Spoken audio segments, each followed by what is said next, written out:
Hola a todos, ¿cómo están? Qué gozo poder reunirme otra vez con ustedes, aunque sea por el video. Y anoche tuvimos la reunión de, de todo el grupo, dividido eso en dos. Y honestamente tengo que decirles que me animaron porque lo que escuché que Dios está haciendo en el corazón de los creyentes me animó muchísimo.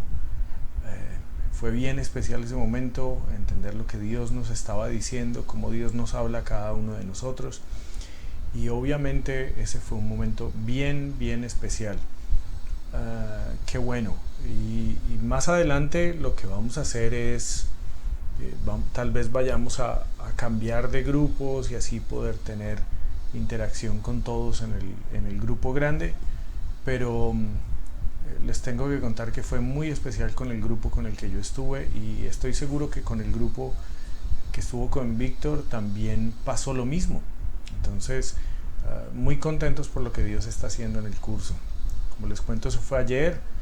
Hoy jueves estoy grabando este video y mañana viernes tenemos una reunión muy especial también con Víctor. Vamos a estar, Víctor y yo, nuestras esposas, van a acompañarnos al retiro de pastores que procuramos tener todos los años. Y bueno, cuando ustedes vean este video seguramente ya pasó ese retiro de pastores y les estaremos contando lo que Dios hizo. Pero lo que buscamos es ser un mejor equipo, lo que hablábamos, ser uno con el Señor Jesucristo y como equipo ser uno también, aunque seamos varias personas. Bueno, hoy vamos a estar viendo el deseo de Dios y les pido que vayan a su material, busquen la lección que se llama El deseo de Dios. ¿Listo? Es la lección número 1 de nuestro material y antes de comenzar a leerla y a estudiarla, vamos a pedirle al Señor que nos ayude y nos acompañe en oración. ¿Listo? Señor Dios, te doy gracias. Bendito sea, Señor, por permitirnos la misericordia de tener una clase de evangelismo. Gracias por animarnos, por empujarnos a hacer tu voluntad. Y hoy, Señor, queremos ver tu corazón, queremos ver tu deseo, queremos ver lo que tú persigues a través de la gran comisión. Ese deseo y ese amor por nosotros en tu corazón que hace que entregues a tu Hijo Jesucristo para darnos vida eterna. Yo te pido que ese mismo deseo se convierta en nuestro deseo por ver lo que tú quieres. Y te lo pido en el nombre de Cristo Jesús. Amén. Bueno, en su lección van a encontrar el versículo de Ezequiel 33:11 que todos debemos procurar memorizar. Dice: diles, vivo yo, dice Jehová el Señor, que no quiero la muerte del impío, sino que se vuelva el impío de su camino y que viva.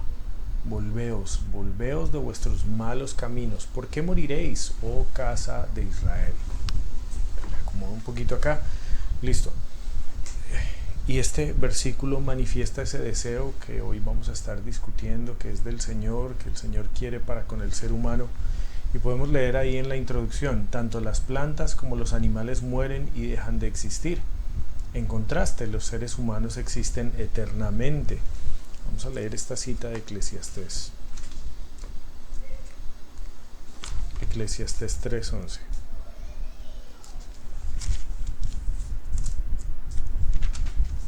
Dice: todo lo hizo hermoso en su tiempo y ha puesto eternidad en el corazón de ellos, sin que alcance el hombre a entender la obra que ha hecho Dios desde el principio hasta el fin. Y honestamente la eternidad es un concepto que no nos cabe en la cabeza por ahora, pero que vamos a vivir una vez salgamos de este plano en donde estamos, de esta naturaleza carnal en la que vivimos por ahora. Listo. El problema radica en que la relación que existía con Dios fue arruinada por causa del pecado del hombre. Romanos 3:23 dice: por cuanto todos pecaron y están destituidos de la gloria de Dios. Ese porque me lo sé de memoria. Pero iremos Romanos 5:12, que habla de nuestro pecado y de cómo nuestro pecado está en nosotros desde Adán y va pasando de generación en generación. Romanos 5:12. Por tanto, como el pecado entró en el mundo por un hombre y por el pecado la muerte, así la muerte pasó a todos los hombres por cuanto todos pecaron.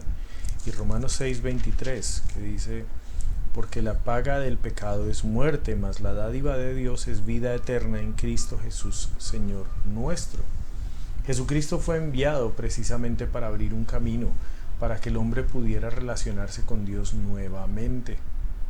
Juan 14:6.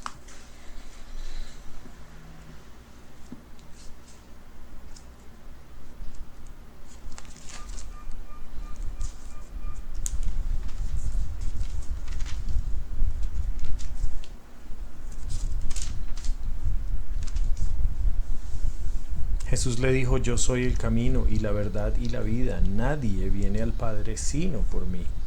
Y también Romanos 5:8.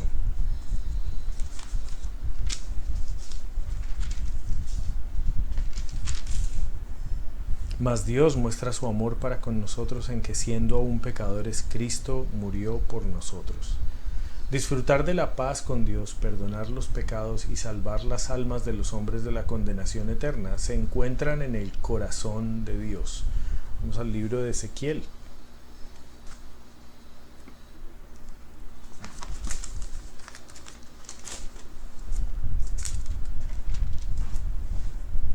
Ezequiel 18:32. Porque no quiero la muerte del que muere, dice Jehová el Señor. Convertíos pues y viviréis. Y también el versículo que tenemos en nuestra lección 33:11. Diles, vivo yo, dice Jehová el Señor, que no quiero la muerte del impío, sino que se vuelva el impío de su camino y que viva.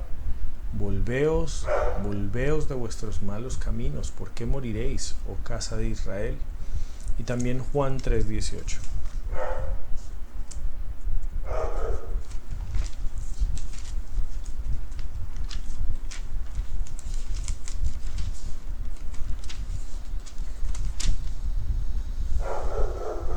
El que en él cree no es condenado, pero el que no cree ya ha sido condenado porque no ha creído en el nombre del unigénito Hijo de Dios. Desde Génesis hasta Apocalipsis vemos el deseo de Dios de relacionarse con los hombres. Jesucristo mismo, el Hijo de Dios, demostró su amor y su compasión al interactuar con la gente mientras estuvo sobre este mundo. Cada ser humano necesita decidir si se va a relacionar o no con Dios a través de Jesús y de su obra perfecta. Este es el asunto principal. Y lo que vamos a ver es que Dios quiere que todas las cosas vuelvan al plan original, a como Él diseñó todo. Quiere que todo vuelva ahí. Sin embargo, por el estrago que causó el pecado, es necesario que cada hombre decida voluntariamente si quiere vivir para siempre con el Señor o no, si quiere esa salvación, si quiere esa comunión, esa amistad, vivir con el Señor para siempre. Es una decisión que Él deja en nuestras manos. Pero ese es el deseo de Él. El deseo de Él es que Él haga eso. Es como cuando nosotros le decimos a alguien: bueno, mira, tenemos dos opciones, la A o la B. Y nosotros en el corazón queremos la A.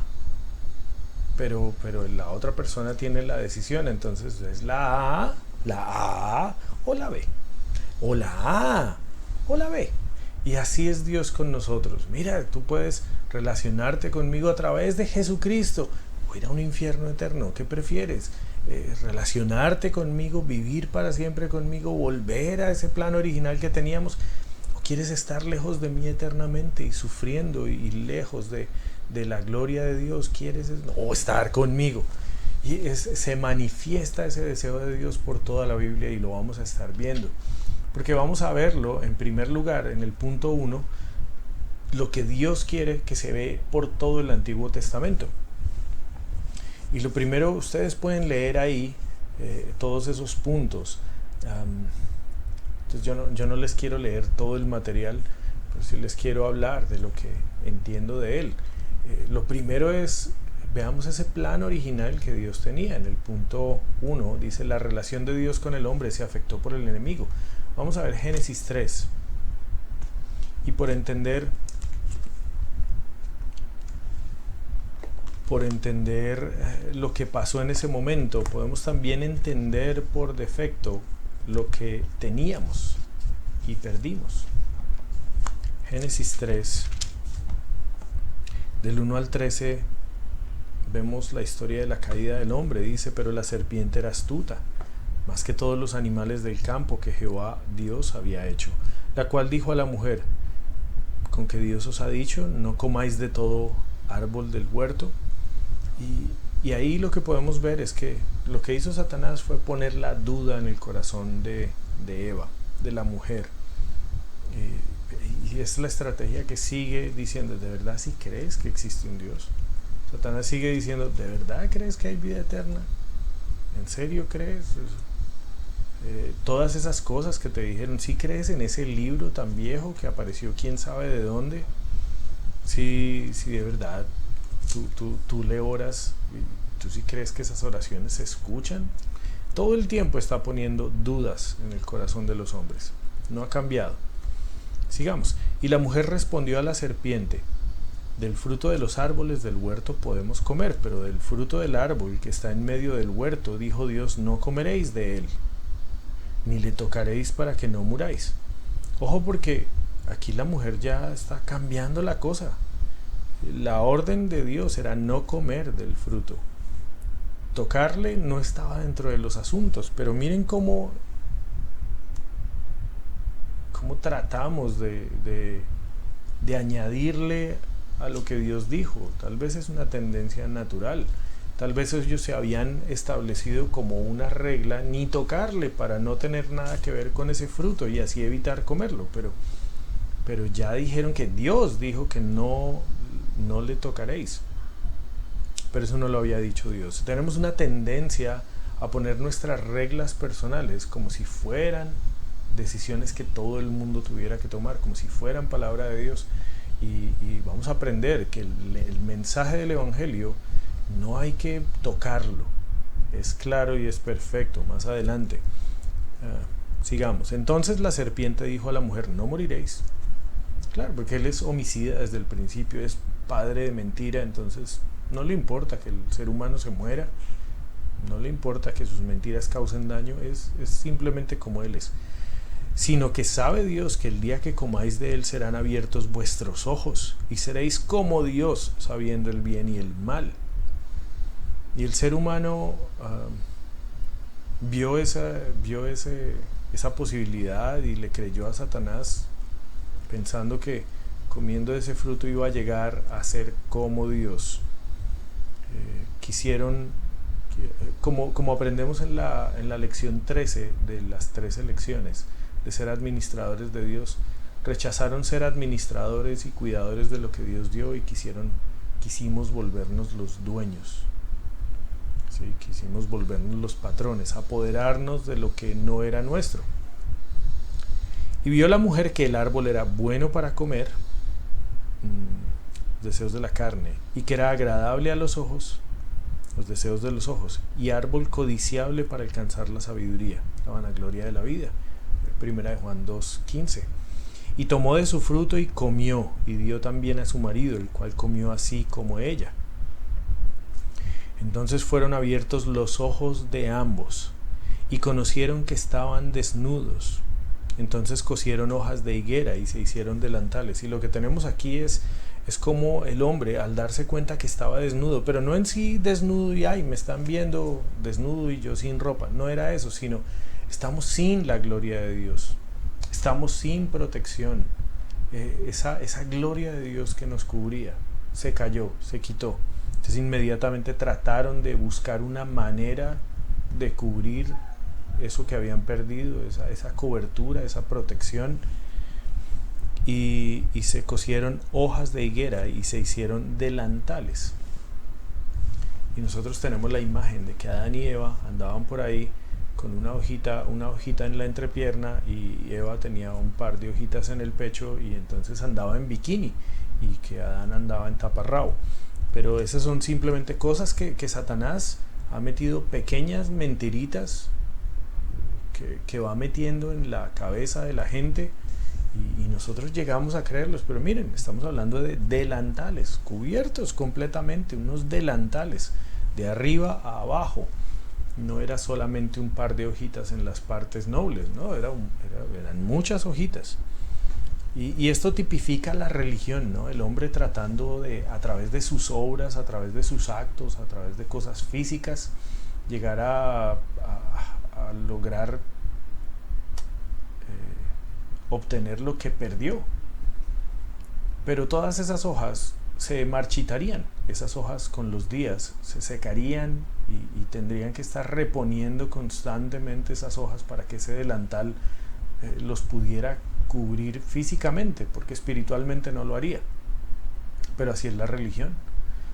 Así es cuando una persona vive una religión, no importa si se llama católica o cristiano, evangélica o aún si pudiéramos decir que la Biblia dice para algunos se ha convertido en una religión, entonces yo constantemente tengo que estar discipulándome, constantemente tengo que estar entrando a servir en los ministerios y basamos la relación con Dios no en esa comunión con Dios, sino en cosas físicas. Y a veces me sorprende, bueno, es que se acabó el discipulado. ¿Y cuándo volvemos a empezar el discipulado? Pero bueno, si ya terminaste el discipulado, ¿por qué necesitas más discipulado? Tal vez porque se te convierte en tu religión y necesitas renovar esas hojas de higuera con otro curso. Y tomas cursos y tomas cursos y tomas cursos. Más hojas de higuera, nuevas, porque las hojas de higuera, los cursos anteriores, ya se marchitaron. Bueno, te digo esto porque estoy hablando con los creyentes de la Biblia, dice, y los más maduros, entonces puedo decirlo, y yo sé que ustedes me entienden, pero es una tendencia, ¿no? Si hablamos de los religiosos, católicos o adventistas o aún bautistas, personas que confían más en la religión, en las obras que hacen, que en la misma gracia del Señor. Pero hablando de nosotros, ¿no? Cursos y cursos, hojas de higuera, se secan. Y tenemos que volver a tomar el curso porque no lo estamos viviendo, no estamos teniendo una buena relación con Dios. En el 8 dice, y oyeron la voz de Jehová Dios que se paseaba en el huerto al aire del día. Y esto es tan lindo porque Jehová Dios, en la persona de Jesucristo, que es la parte de Dios que podemos ver, paseaba en el huerto constantemente. Es decir, ellos pasaban el día con Dios. Eso es lo que Dios hacía. Dios estaba en el huerto, caminaba con ellos. Y yo creo que muchas de las cosas que el hombre conoce, la ciencia que tiene, viene porque Jesús hablaba con el hombre y le decía, mira, esta planta sirve para esto, mira, este árbol sirve para esto, mira, este fenómeno natural que creé aquí para esto lo puedes usar así. Mucha de la ciencia antigua que tenemos vino de ese compañerismo. No sabemos por cuánto tiempo tuvieron compañerismo directo con Dios, pero se paseaban con Él. El Señor Jesús pasaba tiempo con el hombre, pero por primera vez se escondieron, ¿no? Y el hombre y su mujer se escondieron de la presencia de Jehová Dios entre los árboles del huerto, como si pudieran esconderse, ¿no? Dios ya sabía qué estaba pasando, más Jehová Dios llamó al hombre y le dijo, ¿dónde estás tú? Y esa pregunta, ¿dónde estás tú? No es porque no te veo, estaban jugando a las escondidas, no, sino ¿dónde estás? Antes estabas en la gloria de Dios. ¿Ahora dónde estás? Para el evangelismo, un datico. Cuando compartimos el evangelio, es muy importante que nosotros le hagamos caer en cuenta a la gente dónde está espiritualmente. Es una pregunta esencial y por eso predicamos del pecado. A veces predicamos mucho del regalo de Dios, pero no le decimos a la gente dónde está. Y Dios le hizo caer en cuenta, dime dónde estás, porque no estás en la gloria de Dios. Y él respondió, oí tu voz en el huerto y tuve miedo, porque estaba desnudo y me escondí. Y Dios le dijo, ¿quién te enseñó que estabas desnudo? ¿Has comido del árbol que yo te mandé que no comieses? Y el hombre respondió, la mujer que me diste por compañera me dio del árbol y yo comí. Entonces Jehová Dios dijo a la mujer, ¿qué es lo que has hecho? Y dijo la mujer, la serpiente me engañó y comí. Y Jehová Dios dijo a la serpiente, por cuanto esto hiciste. Bueno, la serpiente no pudo decir nada porque no tuvo a quien echarle la culpa, pero miren, Qué colombiano de parte de ellos, ¿no? Echarle la culpa a todo. Echarle la culpa a todo lo que puedan para no asumir su responsabilidad. Muy nuestro, ¿no? Y Jehová Dios dijo a la serpiente: por cuanto esto hiciste, maldita serás entre todas las bestias, y entre todos los animales del campo. Sobre tu pecho andarás, y polvo comerás todos los días de tu vida. Hubo consecuencias para la serpiente. Hubo consecuencias sobre Satanás también, porque Satanás se había, en cierto modo, apoderado de la serpiente para usarla. Y pondré enemistad, en el 15, y pondré enemistad entre ti y la mujer, y entre tu simiente y la simiente suya. Esta te herirá en la cabeza, y tú le herirás en el calcañar. Y ahí entonces está esa sentencia de muerte para Satanás, diciéndole cómo morirá finalmente. Y además tenemos ahí la primera profecía del nacimiento de Jesús, de una mujer virgen. Y bueno, ¿dónde está la profecía? Bueno, cuando dice que es la simiente de la mujer, es decir, una mujer que tiene simiente en sí misma, es decir, que esta mujer va a concebir un bebé sin necesidad de un hombre, porque la simiente está en la mujer, en este caso de la profecía. Y además está hablando de algo que vamos a ver en Apocalipsis. En Apocalipsis, cuando hablan de la llegada del anticristo, una de las cosas que pasan es que el anticristo sufre una herida grande en la cabeza, y muy probablemente sea de un disparo, según las cosas que estamos viendo hoy en día. Pero de esa herida en la cabeza la está profetizando en ese mismo momento. Y también está hablando como esa herida de cabeza es mortal para Satanás.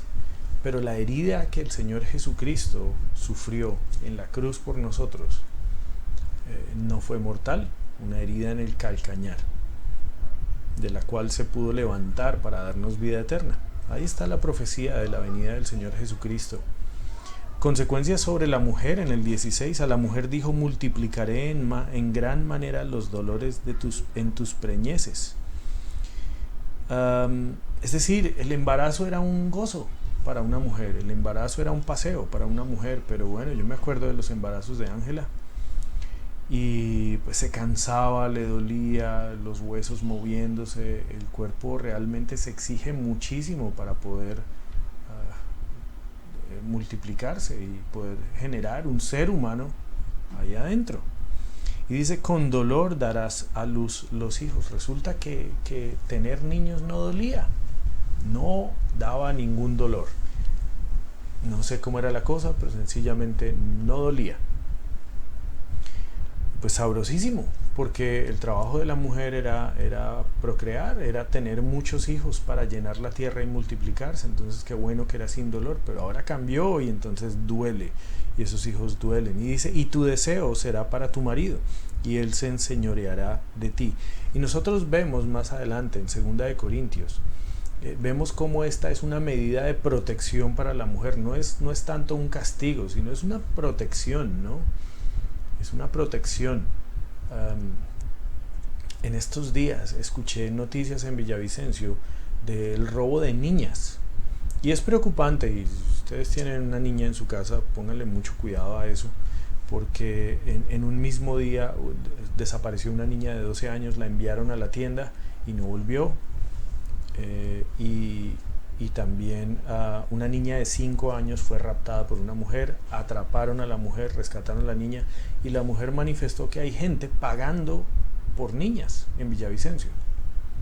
Entonces hablamos con Ángela, y entonces dijimos: bueno, toca tomar medidas para proteger a Isabela, para proteger a Felipe, y tenemos que tomar medidas. Y bueno, no podemos ser tan tranquilos, hay que tomar medidas, y eso implica de pronto coartarle un poquito la libertad a Isabela para que estemos tranquilos.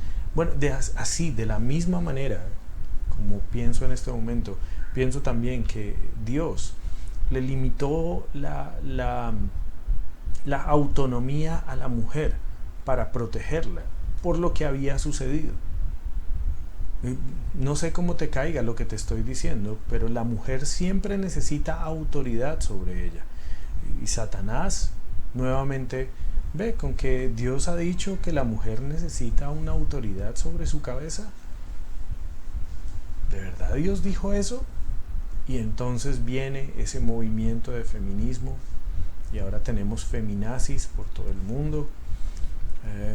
Y la verdad es que la mujer, por orden de Dios, necesita tener autoridad sobre su cabeza. Es una de las consecuencias y es una medida de protección.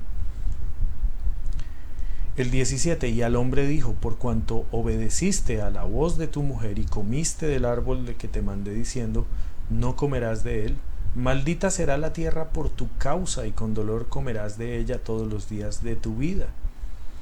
El trabajo, que era muy sencillo porque la comida sencillamente brotaba de la tierra, había un sistema de irrigación fantástico en el planeta y todavía aún sigue estando ese sistema de irrigación. Ustedes pueden buscar un video que se llama El río más grande del mundo. El asunto es que yo no sé si está en inglés. Si está en inglés, miren a ver si tiene subtítulos, pero búsquenlo en YouTube. Es un vestigio de ese sistema de irrigación que el planeta tiene, porque en esa época no llovía, sino que se irrigaba como una especie de invernadero. Entonces la comida brotaba y entonces dijo, no, ahora te va a costar trabajo conseguir esa comida, ahora te vas a tener que esforzar mucho y no importa qué trabajo hagamos, todos son duros, nadie se la gana fácil. Nadie se la gana fácil, todos tenemos que esforzarnos para trabajar. Espinos y cardos te producirá y comerás plantas del campo. Entonces ahora tocaba arar, ahora tocaba sembrar, antes no. Y bueno, los arqueólogos hablan que hace unos cuantos miles de años apareció el cambio y que el hombre se convirtió en agricultor, lo cual antes no tenía. Entonces dicen que era porque perseguíamos mamuts y toda esa cosa. No, era porque Dios le dijo al hombre, ahora sí tienes que cultivar la tierra. Ya no te va a salir la comida como antes, ahora la vas a tener que producir. Y la naturaleza también tuvo cambios, porque ahora tuvo que protegerse por causa del pecado, entonces tuvo que tomar. La naturaleza produjo espinas, produjo cardos, se puso difícil todo, la selva se volvió caótica. La llegada del pecado a la tierra dañó muchísimas cosas. El 19 dice, con el sudor de tu rostro comerás el pan hasta que vuelvas a la tierra, porque de ella fuiste tomado, pues polvo eres y al polvo volverás.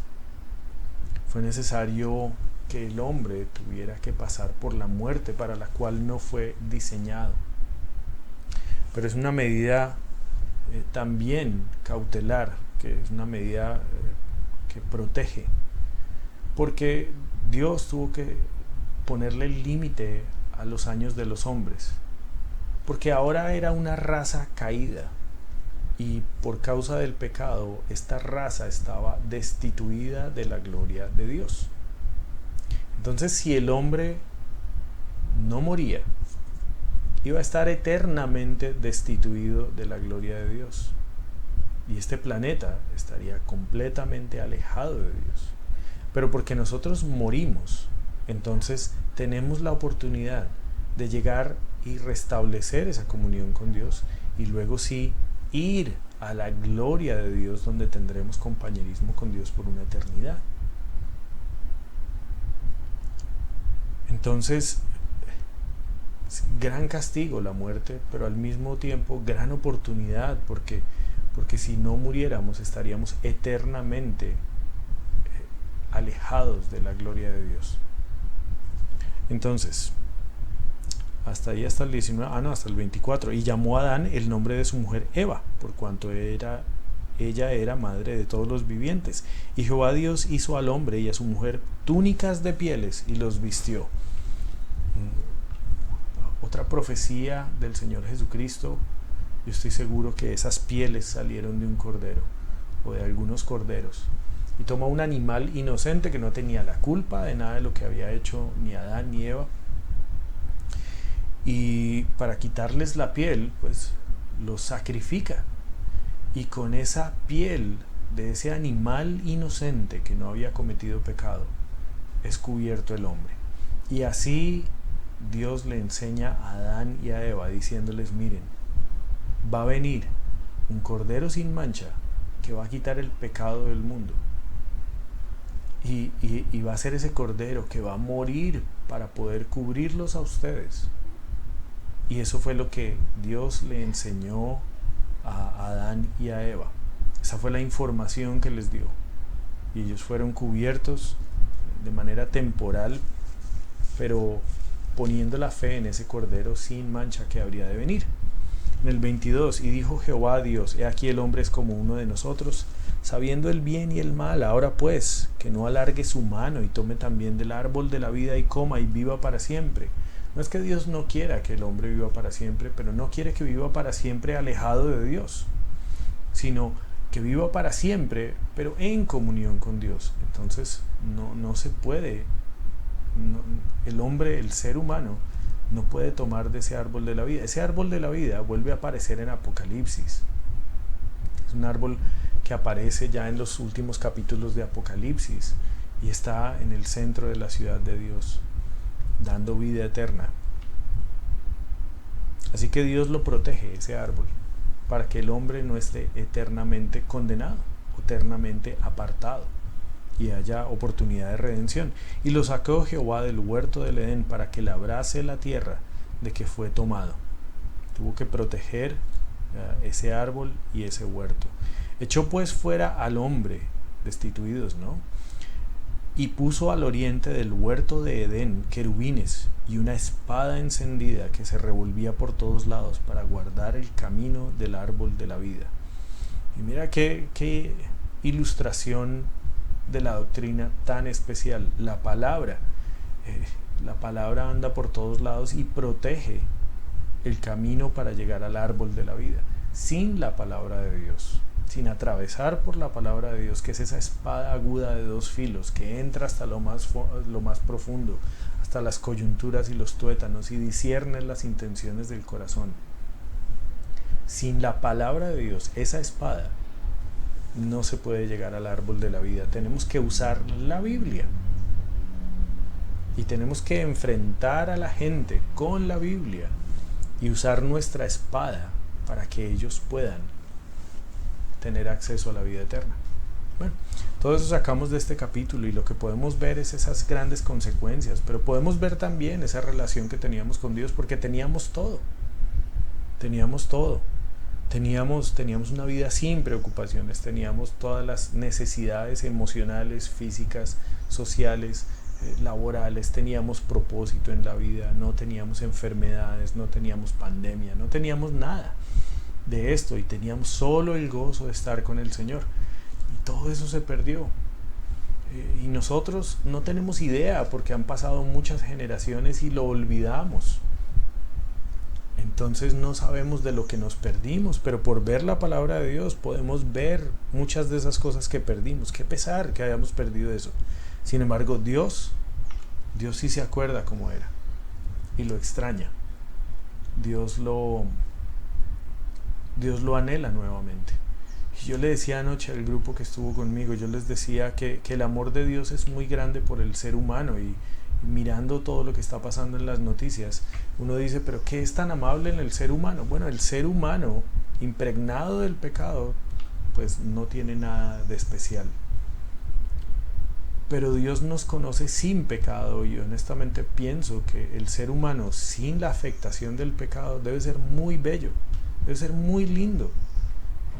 El ser humano, nosotros debemos ser muy especiales, porque Dios nos ama tanto, Dios extraña tanto esa comunión con nosotros. De verdad desea estar con nosotros, de verdad desea que todas las cosas vuelvan a como estaban.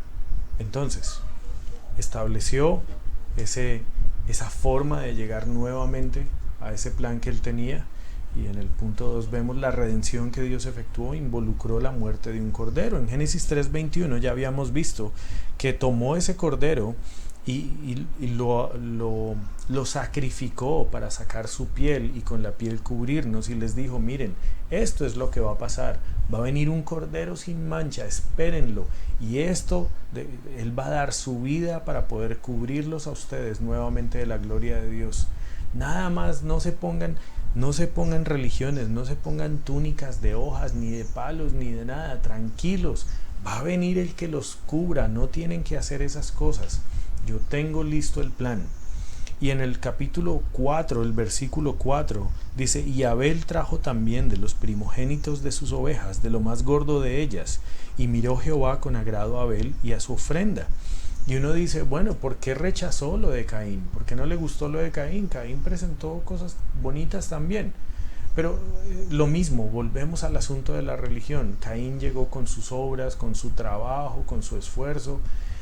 Pero Abel entendió, porque Adán y Eva pasaron esta información a sus hijos y les dijeron: miren, esto fue lo que pasó, nosotros estábamos allá, la embarramos, salimos de ahí, pero Dios hizo un sacrificio y nos dijo que por ese sacrificio íbamos nuevamente a ingresar a la gloria de Dios y al huerto que Él preparó por nosotros. Así que nosotros hicimos ese sacrificio por fe en ese cordero que iba a venir. Abel lo entendió y entonces cogió sus ovejas y entonces llevó sus ovejas, lo mejor, y dijo: yo tengo fe en ese cordero sin mancha que vendrá a librar mis pecados, y yo tengo fe que por ese cordero sin mancha yo seré restituido a la gloria de Dios. Es decir, aceptó por fe al Señor Jesucristo, aceptó por fe al Mesías que vendría. Nosotros ahora aceptamos por fe al Mesías que vino, pero en el caso de Abel fue así. Ahora Caín no lo hizo. Caín dijo: no, yo me voy a portar bien y voy a hacer un buen trabajo, y Dios tendrá que verlo y Dios tendrá que recibirme. Entonces, pues obviamente a Dios no le gustó. A Dios no le gustó, porque no era lo que Él tenía establecido. Nosotros podemos ver ese Cordero de Dios en Isaías 53, ¿no? De los versículos 5 al 7.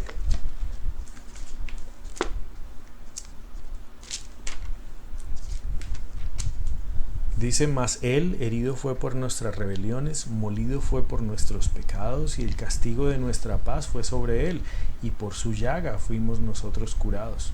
Todos nosotros nos descarriamos como ovejas, cada cual se apartó por su camino, mas Jehová cargó en Él el pecado de todos nosotros.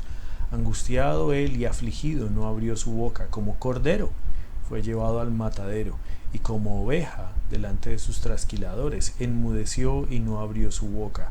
Entonces fíjense que todos los judíos que conocían la historia de la humanidad desde sus principios, a través de la palabra de Dios, llegan a Isaías y leen Isaías y dicen: es que viene ese cordero que es llevado al matadero y toma el pecado de todos nosotros.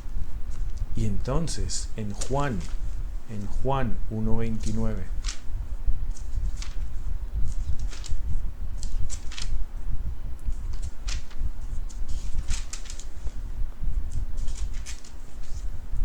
el siguiente día vio Juan el Bautista, a Jesús que venía a él, y dijo: he aquí el Cordero de Dios que quita el pecado del mundo.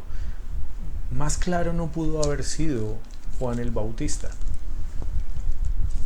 Todas las generaciones, a través del conocimiento de la palabra de Dios en Israel, sabían que un cordero sin mancha devolvería la gloria de Dios al hombre. Y entonces Juan el Bautista dice: Él, Jesús, Él es el Mesías, Él es el Cordero sin mancha que quita el pecado del mundo. Más claro no pudo haber sido. Y fíjense que Dios ha hecho de todo para poder restaurar al hombre. Buscó a Adán a pesar de su pecado, ¿cierto?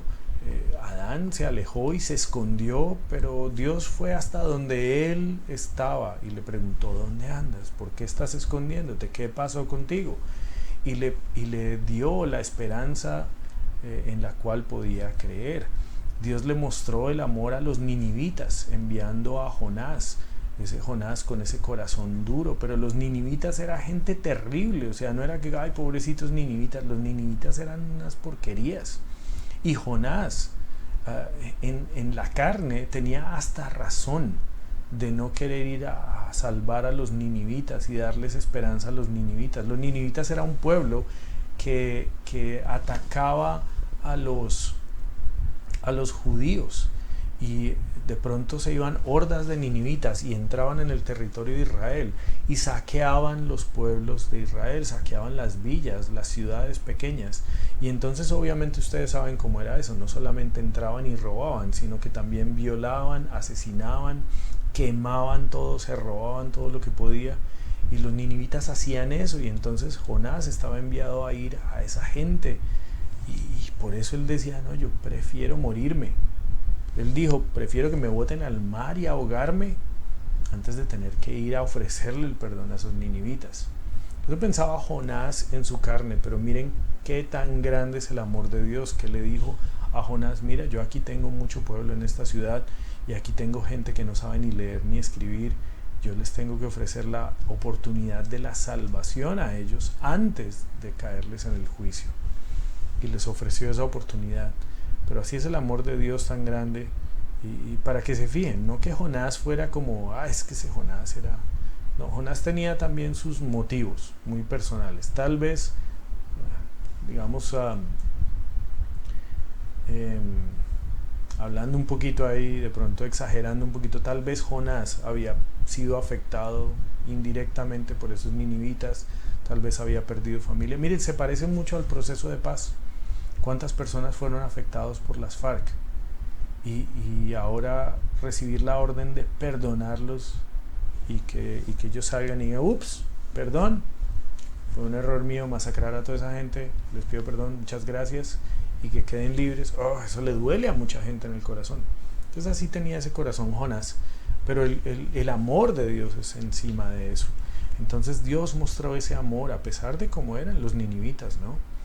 Dios estuvo atento al ruego de Abraham por Sodoma y Gomorra, y Abraham también negociando con Dios, y Dios también cediendo en esa negociación, aún sabiendo que este pueblo era terrible, pero les dio la oportunidad, envió los ángeles, habló con Lot, y Lot pudo sacar lo que pudo sacar de ahí, pero Lot también compartió el evangelio de la salvación en ese momento, diciéndole, si nos vamos ya, si salimos de esta ciudad, podremos seguir viviendo, y no le escucharon.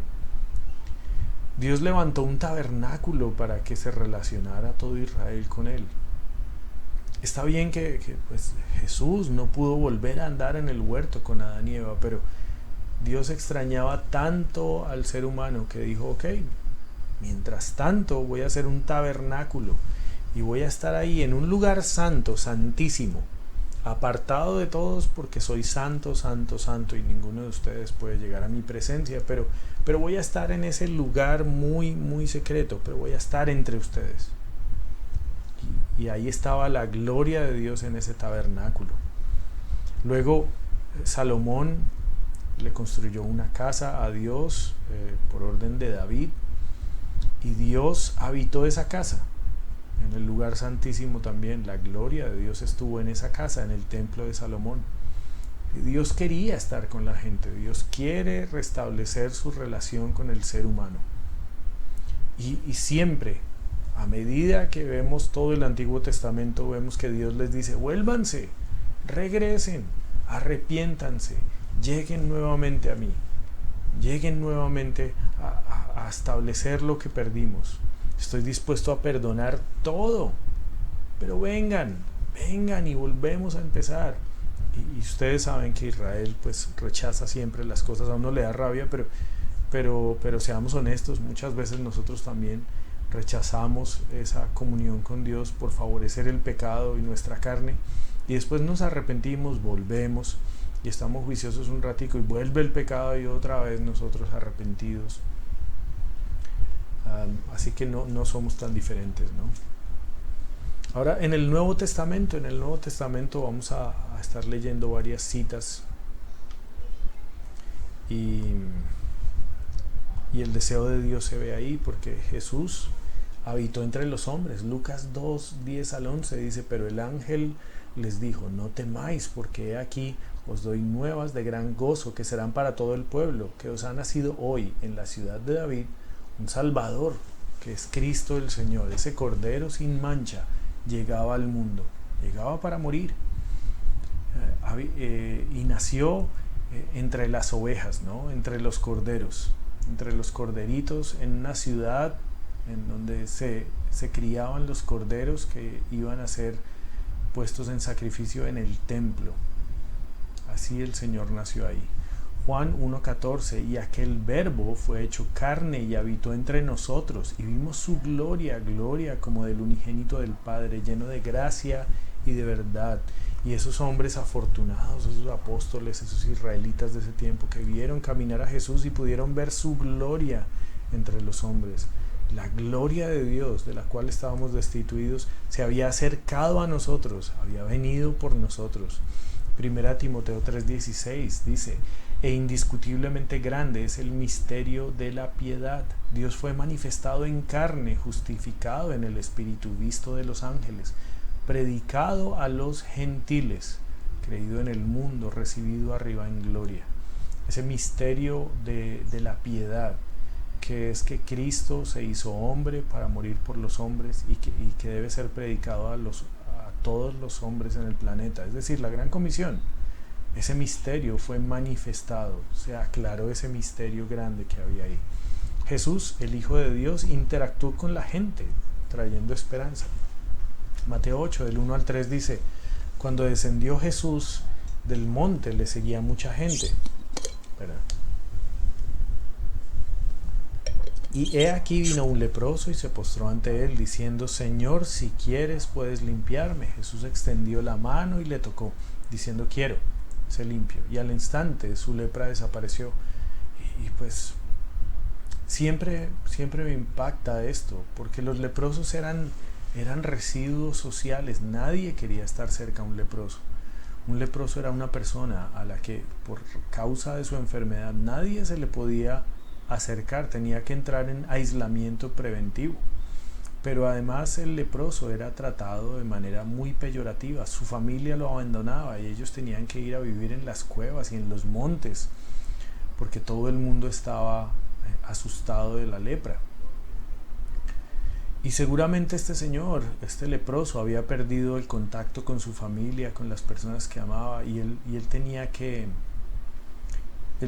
avisarle a todo el mundo. Si alguien se acercaba y él andaba por ahí, tenía que avisarle y gritarle, leproso, leproso. Él tenía que gritar y avisar que él tenía lepra para que la gente pudiera salir rápido de ahí. Por años no había sentido el contacto de otro ser humano. Y Jesús se acercó y le tocó. Y le tocó. Y yo creo que nada más ese gesto significó tanto, tanto para ese hombre. Pero además le limpió. La lepra siendo esa ilustración, esa imagen del pecado en el hombre. Jesucristo vino hasta donde estábamos nosotros, estuvo con nosotros y nos limpió para que pudiéramos estar restablecidos con Él. Marcos 5 del 18 al 20 dice, al entrar Él en la barca, el que había estado endemoniado le rogaba que le dejase estar con Él. Mas Jesús no se lo permitió, sino que le dijo, vete a tu casa, a los tuyos y cuéntales cuán grandes cosas el Señor ha hecho contigo y cómo ha tenido misericordia de ti, y se fue y comenzó a publicar en Decápolis cuán grandes cosas había hecho Jesús con él, y todos se maravillaban. ¿Saben? Yo aprendo algo de acá, algo bien especial que quiero compartir con ustedes. Tal vez no lo digo mucho en el curso de evangelismo, pero con ustedes tengo la paz de decirles esto. Este hombre había recibido al Señor Jesucristo, había sido transformado con Él, y por supuesto que quería irse con Jesús. ¿Quién no? Obviamente. Eso es obvio, quería estar con Jesús. Y Jesús le dijo, no, tú tienes que estar con la gente, tú tienes que seguir mi ejemplo. Yo vine a estar con la gente, ahora yo quiero que tú te vayas y estés con tu gente. ¿Y a qué lo quiero equiparar? Bueno, a nosotros cuando recibimos al Señor Jesucristo, y entonces ahora queremos estar metidos en la iglesia todo el tiempo. Espero que me lo entiendan bien, como lo quiero decir, pero Entonces, como la gente de la iglesia es tan chévere, la enseñanza de la iglesia es tan chévere, en la iglesia se me olvidan todos mis problemas y estoy tan contento y tan gozoso porque cuando los hermanos se reúnen se nota ese gozo, como dice el Salmo 133:1.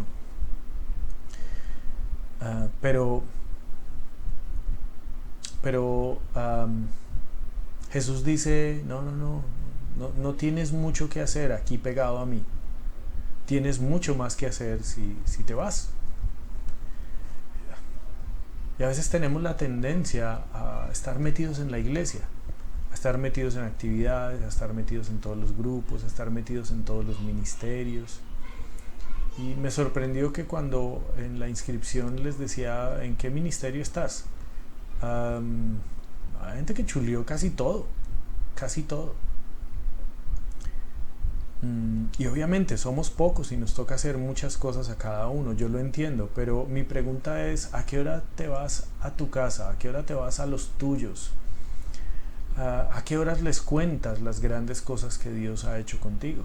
Si estás metido todo el tiempo en la iglesia, si tienes reunión el lunes, tienes reunión el martes, tienes reunión el miércoles, tienes reunión el jueves, tienes reunión el viernes, vas a la iglesia el sábado y tienes servicio el domingo, cuéntame a qué horas estás con la gente que no tiene a Cristo. Y Jesús le dijo, no, tienes que ir, no tienes que andar aquí con nosotros, tienes que andar allá, donde hay gente que te necesita. Ahí te dejo ese dato para que lo consideres. Jesús, el Hijo de Dios, demostró ser Dios al cumplir con lo que estaba escrito sobre él. Mateo 5:17, no penséis que he venido para abrogar la ley o los profetas. No he venido para abrogar, sino para cumplir. O sea, él no vino para quitar la ley, porque esa es la tendencia que tenemos a pensar, bueno, es que llegó y entonces el Antiguo Testamento ya se acabó y ahora tenemos el Nuevo Testamento, que es mucho más chévere. Entonces Biblia 2.0, lo del Antiguo Testamento se acabó, pero no, lo que vino Jesús fue a cumplir con cada profecía que había escrita sobre él en la Biblia. Y es que fíjense que cada vez que Jesús hacía un milagro, él decía al que había recibido el milagro, le decía, ve y te presentas delante de los sacerdotes. ¿Por qué? Porque Jesús estaba cumpliendo con las profecías de Mesías que Moisés les había dicho que esperaran. Juan 5:46 dice, porque si creyeseis a Moisés, me creeríais a mí, porque de mí escribió él. Moisés le dijo al pueblo de Israel que tenían que esperar una persona que iba a tener señales específicas de Mesías, y les dijo que lo esperaran a él. Entonces los judíos esperan señales, y Jesús le decía a esa persona que había recibido el milagro, le decía, ve y te presentas delante de los sacerdotes y les dices lo que pasó. Entonces delante de los sacerdotes empezaba a llegar una persona y decía, yo era cojo y ahora camino, y el sacerdote tenía que decir, señal de Mesías. Llegaba una persona que decía, yo era ciego y ahora puedo ver, señal de Mesías. Llegaba otra persona, yo era mudo y ahora puedo hablar, señal de Mesías. Yo estaba leproso y me tocó y me sanó, señal de Mesías. ¿Qué tenía que concluir un sacerdote? Que el Mesías estaba ahí. Ahora, los sacerdotes lo rechazaron, sabiendo que cumplía con todo el Antiguo Testamento. Además, su comportamiento fue siempre de acuerdo a la ley. Deuteronomio 18:15, profeta de en medio de ti, de tus hermanos como yo, te levantará Jehová tu Dios, a él oiréis. Esas son las palabras que Moisés le dijo. Y le dijo, ese profeta que yo levante, lo tienen que oír. Los sacerdotes dijeron que no lo iban a oír. En Hechos 2, del 22 al 24, Pedro dice, varones israelitas, oíd estas palabras, Jesús Nazareno, varón aprobado por Dios entre vosotros, con las maravillas, prodigios y señales que Dios hizo entre vosotros por medio de él. Está diciendo, él presentó todas sus credenciales y les quedó clarísimo que él era profeta y Mesías de Dios, porque ustedes vieron sus señales. Como vosotros mismos sabéis, a este, entregado por el determinado consejo y anticipado conocimiento de Dios, prendisteis y matasteis por manos de inicuos, crucificándole. al cual Dios levantó, sueltos los dolores de la muerte, por cuanto era imposible que fuese retenido por ella. Pedro está siendo muy claro en decir, Él vino y cumplió con todo lo que estaba escrito acerca del Mesías. Él no vino a cambiar las reglas, Él no se inventó otra cosa, Él vino a cumplir todo lo que estuvo escrito siempre. Jesús, el Hijo de Dios, proporcionó el medio para restaurar la relación con el hombre.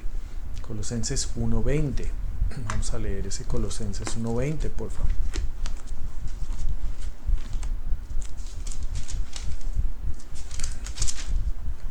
Dice, y por medio de él reconciliar consigo todas las cosas, así las que están en la tierra como las que están en los cielos, haciendo la paz mediante la sangre de su cruz. Saben que últimamente yo he cambiado mi vocabulario cuando presento el evangelio. Yo ya no le estoy diciendo a la gente, ¿tú quieres recibir a Cristo? Porque para las personas eso es una cosa rara. Recibir a Cristo, ¿qué es esa vaina? Pero si yo les digo, tú quieres reconciliarte con Cristo, teniendo en cuenta este versículo y también el de 2 de Corintios, que dice que a nosotros nos fue encomendado el ministerio de la reconciliación, que Cristo a través de nosotros está rogando reconciliados con Dios, y por eso estoy usando esa palabra, más que la de recibir a Cristo, sino la de reconciliarnos con Dios. Bueno, él dijo que era la puerta en Juan 10:7, dijo que era el buen pastor en Juan 10, del 8 al 18, dijo que era el camino. Juan 14:6, dijo que era el único mediador. Bueno, eso lo dijo Pablo. Solo hay un mediador entre Dios y los hombres, Jesucristo, hombre, en 1 de Timoteo 2:5.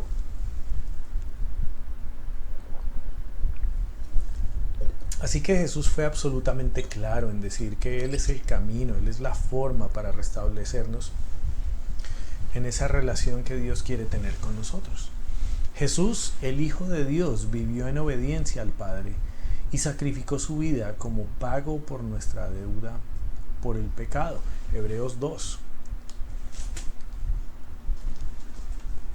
Eso hace mucho. Hebreos 2.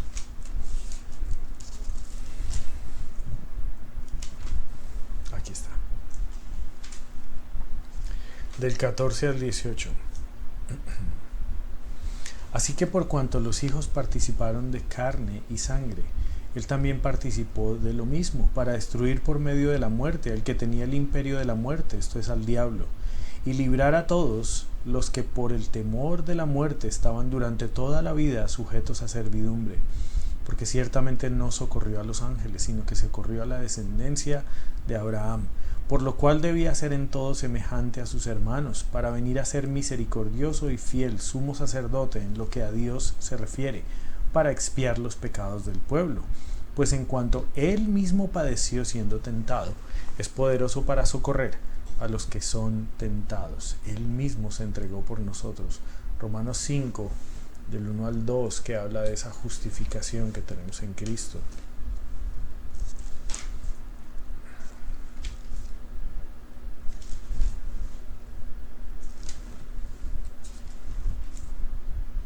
Justificados pues por la fe tenemos paz para con Dios por medio de nuestro Señor Jesucristo, por quien también tenemos entrada por la fe a esta gracia en la cual estamos firmes y nos gloriamos en la esperanza de la gloria de Dios. Romanos 5:8, mas Dios muestra su amor para con nosotros en que siendo aún pecadores, Cristo murió por nosotros. Jesús fue reconocido como Dios por sus discípulos.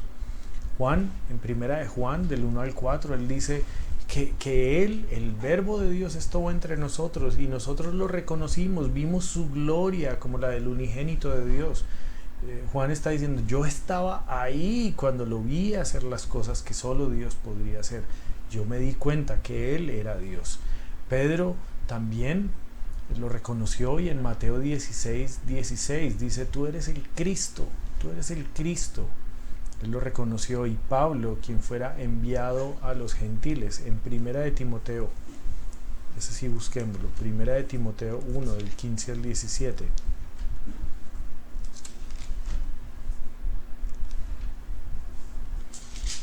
Dice esto: palabra fiel y digna de ser recibida por todos, que Cristo Jesús vino al mundo para salvar a los pecadores, de los cuales yo soy el primero. pero por esto fui recibido a misericordia, para que Jesucristo mostrase en mí el primero toda su clemencia, para ejemplo de los que habrían de creer en él para vida eterna. Por tanto, al Rey de los siglos, inmortal, invisible, al único y sabio Dios, sea honor y gloria por los siglos de los siglos. Amén. Es palabra digna de ser recibida por todos.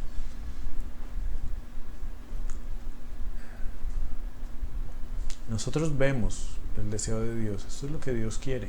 Nos queda clarísimo. Le damos la conclusión. Desde el comienzo de todas las cosas, Dios ha deseado tener una relación personal con los hombres. Vemos a Dios entrando en el tabernáculo para acercarse a su pueblo. Vemos a Dios entrando en el templo para relacionarse con Israel.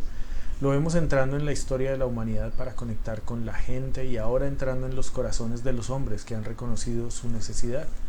Dios no desea que ningún ser humano sea condenado, como dice 2 de Pedro 3:9. Su anhelo es que tengan una relación con Él y una vida eterna en su nombre. Lo ha demostrado a lo largo de la historia, de esto no hay duda. Y también a manera de conclusión, nosotros podemos ver lo que Dios quiere. Lo que Dios quiere es lindo, es bueno para nosotros. Que ese deseo se convierta en nuestro deseo. Que nosotros seamos uno con el Padre en ese mismo deseo. Entonces, con eso, viendo lo que Dios quiere, bueno, nos veremos el miércoles en la noche para compartir las cosas que Dios permitió que entendiéramos hoy. Y bueno, vamos a estar enviándoles también un calendario de las actividades de evangelismo que vamos a tener. Les había dicho que tenemos unas reuniones programadas para la iglesia, así que les vamos a enviar también este mismo lunes una imagen con el calendario de las actividades para que se estén programando. ¿Listo? Bueno, gracias a Dios por el tiempo que hemos podido tener, y que Dios lo use en nuestras vidas. Chao.